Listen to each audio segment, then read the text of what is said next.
사람이 살다 보면 위험할 때가 많이 있습니다. 지금 지구촌에서는 위험한 일들이 얼마나 많습니까? 일본에서는 금년 2019년 동안 태풍으로 많은 인명피해가 있었습니다. 여러분, 선진국이라고 하지만 미국이라고 하는 나라도 산불이 왜 그렇게 많이 나는지요? 그런데 태평양에서 출발해서 허리케인이 몰려오고요, 대서양에서 오는 토네이도는 얼마나 많은 인명피해가 있었는지 미국에서도 속수무책인 것을 볼 수 있었습니다. 어떤 아이가 한참 뉴스에 허리케인 때문에 물난리를 겪고 있는 구조되는 모습을 보면서 아빠, 허리케인이 뭐냐고 그렇게 물었습니다. 허리케인이 뭐죠? 그랬더니 물이 허리까지 차면 허리케인이라고 그랬다는 이야기가 있습니다. 참 무서운 일입니다. 그런데 세상에 위험한 일은 이 자연재해뿐만이 아닙니다. 더 큰 문제는 국가 간의 전쟁입니다. 인종 간의 갈등입니다. 여러분, 홍콩이나 남미에서 일어나는 정치적 갈등은, 정치적 문제는 또 심각한 문제 아닐 수 없습니다. 그런데 여러분, 이런 건 또 별것도 아닙니다. 정말 무서운 것은 핵무기, 그리고 테러리즘. 테러나 핵무기는 어찌 보면 인류의 종말을 몰고 올 수 있는 아주 무서운 일입니다. 여러분, 이렇게 위험한 때 어떻게 해야 될지 오늘 하나님의 말씀을 들어야 합니다. 위험할 때, 이 위험한 일들이 있을 때 이 세상에서 우리는 어떻게 살아야 되며 하나님께서는 위험할 때 어떻게 하라고 말씀하시는지 여러분, 오늘 복된 말씀을 귀하게 들으시고 우리들이 위험할 때 대체 능력을 잘 가지시기를 주의 이름으로 축원합니다. 오늘 본문 말씀 창세기에 보면 인류에게 가장 위험할 때가 있었습니다. 하나님께서 에덴 동산에서 선악과를 먹지 말라 했는데 선악과를 먹는 날에는 반드시 죽으리라 그랬는데 선악과를 먹어버렸습니다. 이 선악과를 먹고 하나님께서는 반드시 죽으리라 말씀하셨을 때 이것보다 더 위험한 일이 어디 있겠습니까? 정말 위험한 상황이 닥쳐왔습니다. 이때 하나님께서는 신이 인간의 세계에 개입하셔서 가죽옷을 지어 입히시면서 다시 사는 길을 열어주셨던 것이 오늘 우리가 읽은 본문의 말씀입니다. 그런데 여러분, 우리가 사는 이 복음의 현장에서도 위험한 일은 얼마든지 일어나고 있습니다. 오늘 우리가 읽은 사도행전 19장에도 보면 바울이 에베소 지역에서 복음을 전하고 있는데 에베소 사람들이 다 예수 믿게 되니까 이제는 이 에베소의 기득권자들이 이제 원형 경기장으로 모이라는 것입니다. 원형 경기장에서 한번 대결을 해보자는 거였습니다. 이때 참 위험한 처지에 있었습니다. 이때 우리들은 어떻게 슬기롭게 극복할 수 있느냐? 위험한 일을 여러분들은 어떻게 극복하고 계십니까? 여러분, 오늘 하나님의 말씀에 귀 기울이면서 내게 닥치는 어떤 위기 상황이라도, 우리에게 있는 위험한 일이 있다 할지라도 우리들이 어떻게 잘 극복하며 살아갈지 오늘 하나님의 말씀에 여러분 귀 기울이길 주의 이름으로 축복합니다. 저는 첫 번째로 위험할 때, 여러분들이 위험한 일을 만나거든 내게 혹시 잘못된 것이 있는가? 내가 실수한 일은 없었는가? 여러분, 하나님 앞에 회개할 수 있기를 주님의 이름으로 부탁드립니다. 위험한 일이 있을 때는 회개하라고 하는 사인이 될 수도 있습니다. 위험한 일이 있을 때 내가 잘못한 것은 없는지, 실수한 것은 없는지 우리가 서로 되돌아봐야 할 것입니다. 제가 영화를 봤는데요, 2017년 재작년에 나온 영화인데, 한국 영화 중에 열정 같은 소리 하고 있네, 영화 제목이 열정 같은 소리 하고 있네, 이런 영화예요. 근데 이 영화에서 제가 지금 기억나는 것이 뭐냐면, 이 수습 기자로 이제 젊은 여자 청년이 이제 기자가 된 거예요. 수습 기자로 이제는 취재를 하러 다니는데 직장 상사가 계속 전화를 하는 거예요. 어디 가서 취재해와라, 어디 가서 무슨 문제가 있다. 그런데 직장 상사가 전화가 오면 전화 벨 소리가 개 짖는 소리가 나요. 그러니까 직장 상사 소리가 얼마나 싫었으면 직장 상사한테 전화가 걸려오면은 꼭 개 짖는 소리가 소리가 나는 거예요. 그래서 제가 생각을 해봤어요. 아니, 직장 상사가 쓸소리를 많이 할 텐데, 쓸만한 말을 많이 할 텐데 왜 그 벨소리를 개 짖는 소리로 했을까? 그것은 나는 정직한데, 나는 잘할 수 있는데 직장 상사가 알지도 못하면서 나에게 너무 무리한 것을 요구한다는 거죠. 직장 상사가 나를 잘 몰라준다는 거죠. 나는 잘하는데, 나는 문제가 없는데, 나는 죄가 없는데 잘못된 것은 다 나에게 뒤집어 씌운다는 거예요. 여러분, 인간의 본성 속에는 나는 잘하는데, 나는 문제가 없는데 내가 잘못해서 그래, 내 탓이야, 내 탓이 아니라 내가 잘못한 거야, 부모 탓이야, 선생님 탓이야, 이게 세상의 모든 사람들의 내면의 세계 속에서는 누구에게인가 책임 전가하려고 하는 어리석은 마음이 있다는 것입니다. 그것이 바로 오늘 본문에서 시작된 내용이라고 생각됩니다. 하나님께서는 우리들을 완벽한 동산, 에덴 동산에서 영원히 행복하게 살도록 창조하셨는데, 그런데 어느 날 간교한 뱀이, 즉 마귀가 하와를 유혹한 것입니다. 하와에게 와서 뭐라고 말합니까? 뱀이 얼마나 간교한지 여자에게 묻습니다. 하나님이 참으로 너희에게 동산 모든 나무의 열매를 먹지 말라 하시더냐? 여기에는 함정이 있습니다. 호기심을 유발하는 말입니다. 얄팍한 꾀임수가 있었던 것입니다. 하나님이 이 모든 동산의 열매들을 먹지 말라고 하시더냐? 마귀도 다 알고 있어요. 각종 모든 열매는 내가 마음대로 다 먹어라. 그런데 동산 중앙에 있는 선악과는 먹지 말아라. 이것을 먹지 말라고 하는 말은 너와 내가, 하나님과 인간이 언약을 지키자, 약속을 지키자, 순종하는 삶을 살라고 하신 하나님의 언약이었어요. 하나님의 약속이었던 거죠. 이거 하나만 지켜라. 이것은 아버지와 자식 간에도, 아니면 하나님과 인간 간에도 이거 하나 지킴으로 그것이 바로 순종한다고 하는 증거를 삼자.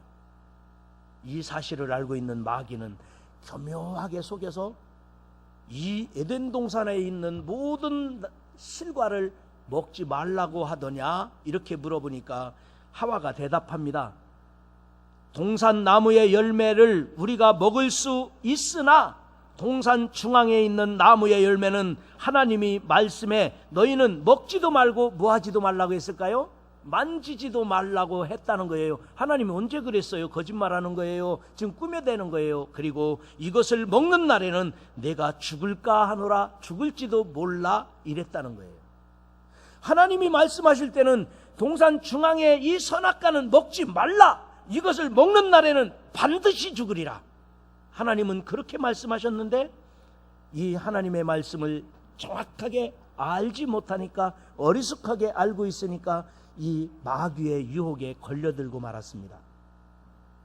뱀이 여자에게 말했습니다. 너희가 결코 죽지 아니하리라. 그것을 먹는 날에는 너희 눈이 밝아져 하나님같이 되리라. 내가 하나님같이 되리라. 이 말에 교만해진 인간은, 이 말에 유혹에 넘어간 인간은 그 선악과를 먹고 말았습니다. 이때 빨리 회개했으면 됐는데, 그런데 이 죄라고 하는 것은 누구에게 핑계 대기 시작합니다. 뱀이 나를 유혹함으로, 마귀가 나를 유혹함으로 내가 먹었나이다. 아담은 또 뭐라고 핑계 댑니까? 하나님이 내게 주신 여자가, 하와가 내게 갖다 줌으로 저 여자 때문에 내가 먹었나이다. 서로가 핑계 대는 거예요. 나는 의로운데, 나는 괜찮은데, 나는 정직한데, 나는 괜찮은데 저 사람 때문에, 누구 때문에 내가 이렇게 됐다는 거예요. 여러분, 그러나 내 탓입니다. 내가 실수했습니다. 내 죄 때문입니다. 우리가 빨리 회개하면 하나님께서는 죄를 없다고 하시는데, 하나님께서는 우리의 죄를 회개라고 하는 것을 통해서 깨끗이 잊어주시는데, 우리들은 그걸 덮으려고 그것을 자꾸만 다른 사람에게 전가하려고 하는 습성이 인간의 본성이라고 말할 수 있습니다. 그럼에도 불구하고 하나님께서는 우리들을 죽으려고, 우리를 버리려고 내버려 두지 않으시는 분이 하나님이십니다. 그래서 그것이 21절입니다. 여호와 하나님이 아담과 그의 아내를 위하여 가죽옷을 지어 입히시니라. 하나님께서 개입하셨습니다. 여기 가죽옷을 지어 입히셨다는 말은 뜻은 뭐일까요? 누가 죽어서 껍데기를 벗겨서 가죽, 양이 죽어서 양가죽으로, 염소가 죽어서 염소가죽으로, 누군가가 죽어서 그 가죽으로 옷을 지어 입히셨다는 거예요. 그것은 곧 예수 그리스도께서 우리 인류를 대신하여 죽으심으로 우리가 예수님으로 옷 입어야만, 예수님께서 피 흘려서 우리가 예수 그리스도의 보혈의 공로로 구원받은 것이고, 예수님의 이름으로 회개하고 예수 그리스도의 이름으로 내가 구원받는다고 하는 것을 여기서 가르쳐 주신 말씀인 것입니다. 여러분, 우리가 실수할 수 있어요. 죄 지을 수 있어요. 세상에 죄 없는 사람은 어디 있겠습니까? 살다 보면 원죄부터 우리의 마음속에는 누구에게 책임을 전가하려고 하고, 그리고 우리는 하나님처럼 되려고 하는 교만한 마음이 있고, 우리들에게는 속이고 거짓말하고 얼마나 많은 죄를 짓고 살고 있습니까? 그런데 이 죄 문제를 회개해야 돼요. 그것도 예수님의 이름으로, 나를 위해 죽으신, 나를 위해 십자가 지신 예수님의 보혈의 공로로 내가 예수 그리스도의 이름으로 회개하면 이 세상에 어떤 죄라도 용서받는다는 사실을 믿으시기를 바랍니다. 여러분, 행여나 여러분들이 어떤 고난이 있습니까? 여러분은 무엇 때문에 위험하십니까? 여러분이 잘못한 것이 있습니까? 걱정하지 마세요. 답이 있습니다. 걱정하지 마세요. 하나님께서 회개하라고 하십니다. 회개하면 용서하신다는 사실을 믿으시기를 바랍니다.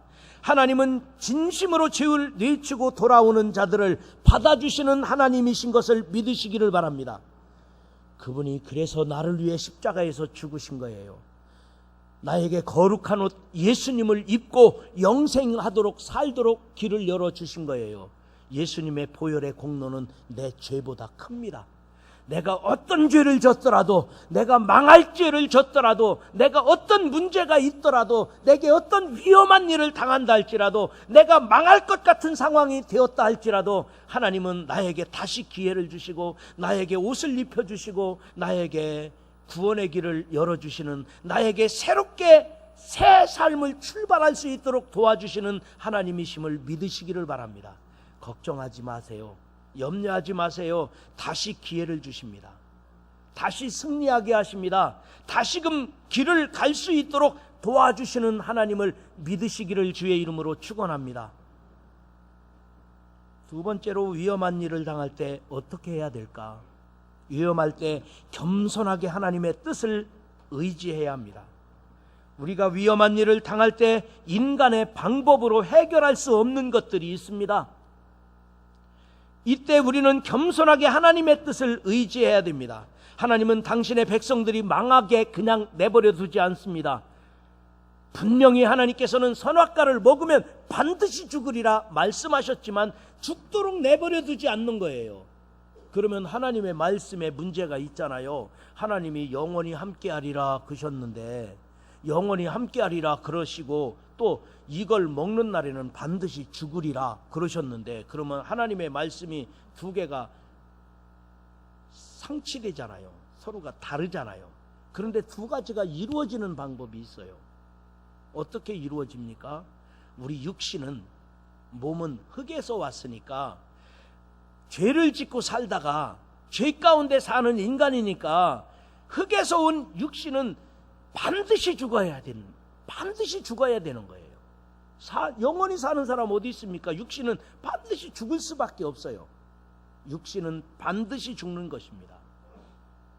그러나 우리가 예수 믿고 구원받은 사람은, 우리가 예수 믿고 하나님의 백성이 된 사람은 영원히 사는 거예요. 영원히 함께하리라. 내 백성들과 영원히 함께한다고 하시는 하나님의 말씀대로 육신은 죄 가운데서 반드시 죽을 수밖에 없지만 내 영혼은, 우리 믿는 사람들은 영원히 하나님과 함께한다는 사실을 믿으시기를 바랍니다. 그래서 우리들은 겸손하게 하나님의 뜻을 의지합니다. 오늘 본문 말씀 창세기 3장에는 하나님의 징계로만 생각하면 안 됩니다. 오히려 죽게 된 인간에게 새로운 대안을 제시한 거예요. 죄 지은 육에 대하여는 죽고 하나님의 형상인 영혼에 대하여는 영원히 사는 길을 열어주셨던 것입니다. 예수님이 죽으심으로, 예수님께서 대신 죽으심으로 우리가 살게 되었다는 것입니다. 우리가 창세기 3장 22절, 23절, 24절 다 읽었는데 다시 한번 확인해서 다시 한번 찾아서 한 목소리로 같이 한번 더 읽어보죠. 다시 한 목소리 읽어보겠습니다. 창세기 3장 22절부터 24절까지 시작. 여호와 하나님이 이르시되 보라, 이 사람이 선악을 아는 일에 우리 중 하나같이 되었으니 그가 그의 손을 들어 생명나무 열매도 따먹고 영생할까 하노라 하시고, 여호와 하나님이 에덴 동산에서 그를 보내셔 그의 근원이 된 땅을 갈게 하시니라. 이같이 하나님이 그 사람을 쫓아내시고 에덴 동산 동쪽에 그룹들과 두루 도는 불칼로 두어 생명나무의 길을 지키게 하시니라. 아멘. 하나님께서 지키지 않으셨으면 큰일 날 뻔했습니다. 우리가 생명나무 열매를 따먹고 죄지은 상태로 영원히 살 뻔했지 않습니까? 여러분, 우리가 어려운 일 당하고 우리가 위험한 일을 당했을 때 안 되고 안 풀리거든. 아, 하나님이 뜻이 있으신가 보다. 좀 내려놓을 줄도 알아야 됩니다. 하나님이 막으실 때가 있어요. 하나님이 막으실 때가 있어요. 여러분, 우리가 죄 짓는 사람들은요, 어려울 때도 그렇지만요, 잘 될 때, 편안할 때, 할 일 없을 때 죄 짓는 경우가 더 많거든요. 그래서 하나님이 나를 몰아붙일 때도 있고 내가 하는 일을 막으실 때도 있고, 여러분, 하나님이 지키지 않으시면, 하나님이 나를 인도하지 않으시면 넘어질 사람 많아요. 저도 여러분도 다 마찬가지예요. 하나님이 지켜주셨으니까, 하나님이 막아주셨으니까, 하나님께서 함께 하셨으니까 오늘 이 자리에 있는 것 아니겠습니까? 여러분, 어떤 때는요, 내가 사업을 잘 되는데 사업이 망해, 아니면 내가 정말 출세할 것 같은데 출세의 길이 막혀, 이것도 하나님이 막을 때가 있어요. 잘 되면은 진짜로 잘못되는 수가 있거든요. 내가 출세한다고 해서 그것 때문에 큰일 날 뻔했기도 하거든요. 여러분, 그래서 우리들은 어려운 일을 당하거든, 위험한 문제가 생기거든 하나님을 의지하세요. 하나님의 뜻이 어디 있습니까? 하나님은 나를 어떻게 인도하시기 원하십니까?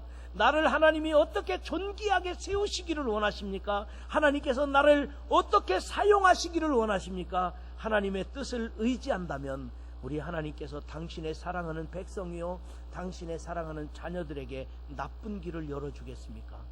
하나님께서 선한 길을 열어주시고 위대하게 나를 사용하시고 하나님께서 우리들을 사랑하고 계신다는 사실을 믿으시기를 바랍니다.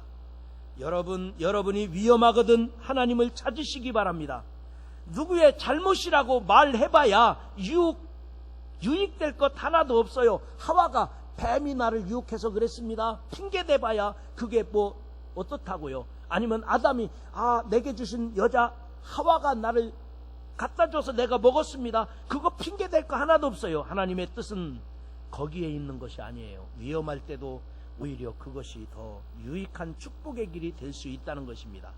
여러분 위험하거든, 여러분 어렵거든, 여러분 힘든 인생을 살게 되거든 오히려 하나님을 의지하시고 하나님이 내게 좋은 길을 열어주실 거야, 하나님께서 내게 선한 길로 인도하실 거야, 하나님이 잘못될까봐 막아주시는구나, 하나님께서 내 길을 인도하신다고 하는 확신을 가지시기를 주의 이름으로 축원합니다. 내가 인간이 아무리 몸부림쳐도 안 되는 것이 있어요. 무화과 나무 잎으로 가린다고 가려집니까? 그래서 우리는 예수 그리스도의 피공로를 의지하며 예수님께서 나를 위해 죽으시기까지 사랑하시는데 당신의 백성을 그냥 버리시겠습니까? 하나님의 인도하심과 보호하심이 여러분과 늘 함께 하시기를 주님의 이름으로 축원합니다. 그 다음에 마지막 세 번째로 위험한 일이 있거든 하나님의 인도와 처분을 기다려야 합니다. 세상에는 위험한 일이 참 많습니다. 그런데 사람의 방법으로 해결되지 않고 풀리지 않는 일들이 얼마나 많습니까? 이때 하나님의 인도하심과 처분을 기다리고 내 마음을 내려놓을 줄도 알아야 합니다. 여러분, 위험한 일이 왜 생깁니까? 위험한 일을 생기는 것은 세 종류가 있더라고요. 내가 실수해서, 내가 잘못해서 위험할 수 있습니다. 그런데 어떤 경우에는 하나님의 영광을 위하여, 하나님께서 존귀하게 쓰시기 위하여, 그래서 오히려 하나님의 영광을 위해서 위험한 일을 당할 수도 있어요. 큰 일을 하기 위해서. 오히려 전화위복이란 말이 있잖아요. 정말 존귀하게 되기 위하여 좋은 일을 하기 위해서 위험할 때도 있어요.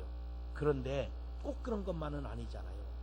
내가 알 수 없는 위험, 내가 감당할 수 없는 위험, 나하고 상관없는 애매하게 당하는 수많은 위험한 일들이 우리들 주변에 있다는 거예요. 그런데 여러분, 대부분 보면요, 실수하고 내가 잘못하고 그래서 위험한 일을 많이 당합니다. 사람들이 대부분 누구 탓할 것이 아니라, 누구 잘못이 아니라 내가 실수해서, 내가 잘못해서 그래서 위험한 경우가 많이 있어요. 그런데 오늘 성경 말씀에 나오는 사도행전 19장에 나오는 바울의 경우는 바울이 실수해서, 바울이 잘못해서 위험한 일이 아니었어요. 이것은 하나님의 영광을 위하여 주의 일을 하면서 당한 고난이었는데, 그 내용을 한번 봅시다.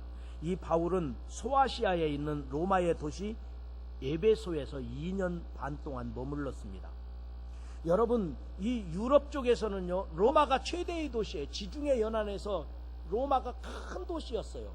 그런데 이 로마의 세력이 지중해를 지배하면서 이 아시아에 있는 도시, 지금으로 말하면 터키죠. 이 아시아에 있는 아시아의 수도를 에베소에 정했습니다. 이 에베소는 아마도 이 지중해 바닷가에 있는 해변 도시였는데, 이 에베소가 이 아시아의 수도 역할을 하는 이 큰 도시가 에베소라는 도시가 있었어요. 근데 이 에베소는 로마의 귀족들이 와 있습니다.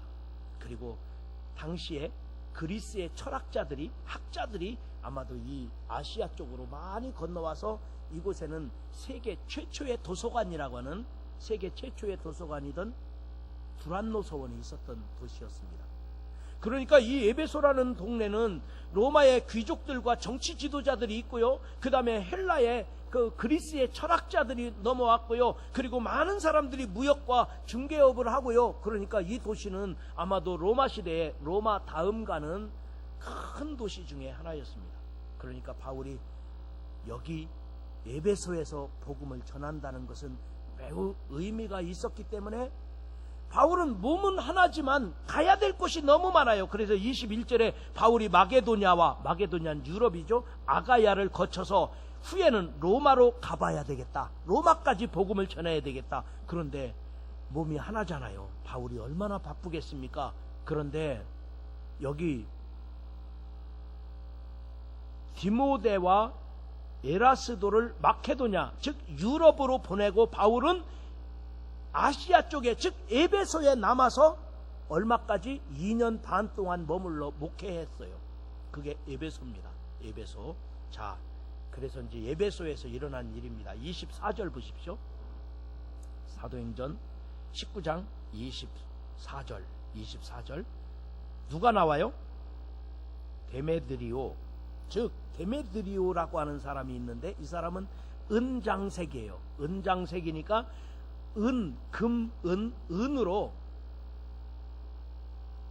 형상을 만들어서, 은세공업자죠. 은세공업자인데 뭐를 만드는 사람이냐면 아데미라고 하는 신전을 만들었어요. 여러분, 이 지중해 연안에서 가장 큰 신은 제우스, 뭐 이런 신들이 있잖아요. 이 아데미 신은 적어도 이 에베소에서 가장 큰 신이었는데요. 이 아데미는 여신입니다. 제가 아데미 여신을 한번 찾아봤어요. 어떻게 생겼는가. 사람처럼 생긴 여신인데, 똑같이 사람처럼 생겼는데 가슴이, 젖이 10개가 있어요. 젖이 10개인 신이에요. 그게 무슨 뜻이에요? 다산이 축복이라는 거잖아요. 그래서 이 지중해 연안에 많은 사람들이, 그리고 이 에베소에서는 이 아데미 신을 섬기고 있는데, 이 아데미 신을 아주 숭배를 하면서 자랑스럽게 여기는데요. 제가 여길 가봤지 않겠어요? 가봤더니 이 아데미 신전이 얼마나 크냐면은 우리 교회 몇 개 많은데요. 기둥이 매달, 그러니까 그 그리스의 아테네에 가면 파르테논 신전 있잖아요. 파르테논 신전처럼 큰 신전에 아름드리 기둥들이 쫙쫙 올라가 있는 신전이 있어요. 그 에베소는 아데미 신을 섬기는데, 그 중에서 데메드리오라는 사람은 은 세공업자로서 아데미 신상을 만들어서 팔아먹었는데, 이것을 팔아서 부자가 됐는데, 근데 바울이라는 사람이 오더니 2년 반 동안 에베소 지역을 다니면서 복음을 전하는데, 예수 그리스도 외에는 다른 신은 없나니 예수 믿어야 되고, 사람이 만든 우상은 저거 우상 숭배하는 거니까 그걸 없애버려라, 우상을 섬기지 말라, 이렇게 전했다는 거예요. 그래서 우리가 이 은 세공업을 해서 아데미 신상을 만들어 팔아먹고 살고 있는데, 우리가 망하게 되었으니 이거 문제가 있지 않니? 그래가지고는 원형 경기장으로 모았습니다. 그러니까 이 에베소에 가면은 그 중심에 큰 원형 경기장이 있어요. 지금도 여기서 음악회를 합니다. 원형 경기장이 허물어지긴 했지만 원형이 그대로 남아 있습니다. 그래서 이곳에는 약 5만 명이 들어가는 큰 원형 경기장이 있는데, 이 원형 경기장으로 모이라는 거예요. 그래서 29절에 보니까 온 시내가 요란하여 바울과 같이 다니는 마게도냐 사람 가이오와 아리스다고, 29절에 가이오와 아리스다고는 아마도 그들을 붙들어 일제히 연극장으로, 즉 원형 경기장 연극장으로 달려 들어가는지라, 그곳에 모여서 우리 한번 논쟁을 해보자. 우리 에베소 사람들의 신은 아데미 신인데 갑자기 바울이 나타나더니 우상 숭배는 버리고 예수 믿어야 구원받는다고 하니 이게 진짜 맞는 얘기냐? 한번 논쟁을 벌여보자. 그래서 이 연극장으로 가이오와 아리스다고를 데리고 들어갔어요. 니들 한번 해봐라, 변론을 해봐라. 들어갔어요. 그랬더니 30절에 바울이 백성 가운데로 들어가고자 하나, 그러니까 바울이 어떻게 했어요? 야, 이때는 기회다. 내가 이 원형 극장에 들어가서 이 연극장에 가서 지금 5만 명이나 이 에베소 사람들이 다 모인 자리에서 예수는 그리스도라고, 아데미 신을 버리고 예수 믿어야 된다고 멋지게 한번 설교를 해야 되겠다. 아마 마음에 이런 마음이 있었는지도 몰라요. 그러면 또 반대쪽에 나와서 우리는 여기 에베소 사람들은 아데미 신전을 섬겼는데 이 신을 버리면 안 되겠다고, 우리 에베소 사람들의 자존심이 무너지는 일이 아니냐고 누군가 또 연사가 나오겠죠. 여러분, 그래서 지금 바울이 한번 나가서 해보려고 그렇게 마음을 먹었어요. 그런데 누가 말렸다고요? 제자들이 말렸어요. 열정은 있지만 조심해야 됩니다. 또 31절에 아시아 관리 중에, 여기 아시아 관리가 누굴까요? 로마 시민권자, 로마 지도자인데 아시아 지역의 수도잖아요, 에베소가. 아시아 지역의 수도 관리 중에 바울의 친구들이 있어요. 바울도 로마 시민권자니까요. 바울의 친구된 어떤 이들이 그에게 통지하여 연극장에 들어가지 말라 권하더라. 여러분, 복음이라고 하는 것은 논쟁이 아니거든요. 여러분, 제가 설교하면서 여러분 이게 맞아요 틀려요 여러분과 논쟁을 벌인다면 설교일 수가 없어요. 설교는 선포거든요. 선포하는 거예요. 여러분, 가끔 이런 경우가 있잖아요. 교회 반대론자들이 있어요. 안티 크리스천들이 있어요. 안티. 그리고 이단에 빠진 사람들도 있어요. 그래서 교리가 옳은지 논쟁을 한번 해보자. 여러분, 그런데 이단이나 아니면 교회 안티 세력과 논쟁을 벌일 필요 하나도 없어요. 혹시 여러분 논쟁하려고 하지 마세요. 어떤 집사님이 만약에 이단에 빠진 사람 아니면 교회 반대 세력과 논쟁을 벌였어요. 교회 다녀야 된다고, 아니면 구원의 진리를 막 논쟁에서 이겨서 좋을 일이 없어요. 논쟁에서 집사님이 이겼어요. 그러면 이 반대론자가, 이 이단에 빠진 사람이 내가 다음에 더 연구해서 저 집사를 이겨야지, 더 연구해야지, 이렇게 한다고요. 그러니까 논쟁하면 안 돼요. 만약에 집사님이 졌어요. 야, 내가 집사님도 반석교회 집사 별거 아니더라, 집사님도 내가 이겼다. 그래가지고 이 사람은 더 이단에 대하여, 더 기독교 안티에 대하여 더 강성이 돼버리는 거예요. 여러분, 복음은 논쟁이 아니에요. 그 내용이 32절에 나옵니다. 뭐라고 했습니까? 사람들이 외쳐 어떤 이는 이런 말을, 어떤 이는 저런 말을 하니 모인 무리가 분란하여 태반이나 어찌하여 모였는지 알지 못하더라. 여러분, 여기서 복음에 대하여 아데미 신이 어쨌다고, 예수 그리스도를 믿음으로 구원받는다고 여기서 해봐야 어떤 사람은 어떤 말을 하고 어떤 사람은 저런 말을 하고 사람들이 다 혼란스럽다는 거예요. 그래가지고 혼란스러워서 문제가 더 커졌다는 거예요. 여러분, 군중심리라는 건요, 군중의 심, 군중의 논리는 정의가 아닌 경우가 많습니다. 군중심리는 위험할 수 있습니다. 그러니까 바울이 아무리 자신감이 있어도, 바울이 복음에 대한 확신이 있어도 여기 들어가면 안 되는 거예요. 하나님께서 제자들을 통해서 말렸고, 그 다음에 아시아의 로마 관리를 통해서 막았어요. 바울이 안 들어가고 피했던 것이죠. 여러분, 우리들이 세상을 살다 보면 가끔 그런 수가 있어요. 내가 이건 옳은데, 내가 정직한데, 내 말이 맞는데, 이건 따져봐야 되는데, 이것은 내가 분명히 해야 될 일인데, 그래가지고 어디 가서 따지고 내 주장을 강력하게 나타내고 무엇인가 했어. 그런데 그것이 오히려 되게 해가 되는 경우가 얼마든지 있다는 얘기예요. 피하게 하실 때는 피하는 게 좋습니다. 나서지 않을 때는 안 나서는 것이 유익할 수가 있는 거예요.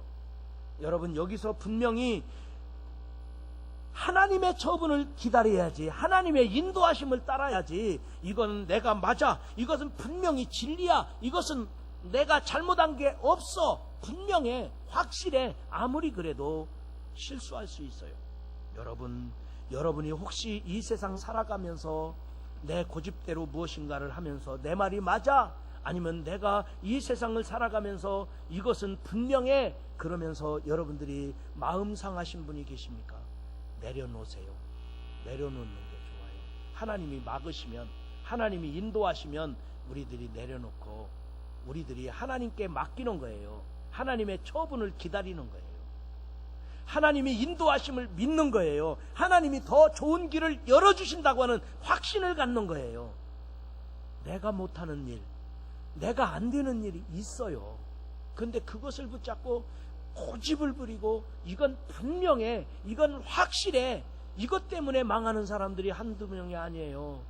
여러분, 그래서 우리가 어려운 일이 있거든, 우리가 행여나 위험한 일을 만나거든, 하나님의 인도하심, 하나님의 처분이, 하나님의 인도하심, 하나님의 처분이 해답인 경우가 너무도 많아요.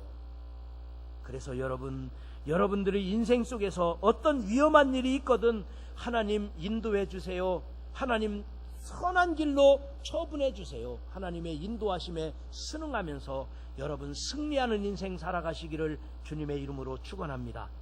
이제 말씀을 다시 한번 정리하고 마친다면, 사람이 살다 보면 위험한 일이 많습니다. 이렇게 위험할 때 우리는 어떻게 해야 될까?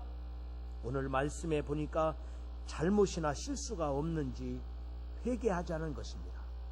그리고 겸손하게 하나님의 뜻을 의지할 수 있기를 바랍니다. 그리고 하나님의 인도와 처분을 기다릴 수 있는 여러분, 그래서 어떤 위험도 오히려 그것이 축복이 되시고, 어떤 위험도 그것이 전화위복의 기회가 되시기를 주님의 이름으로 축원합니다.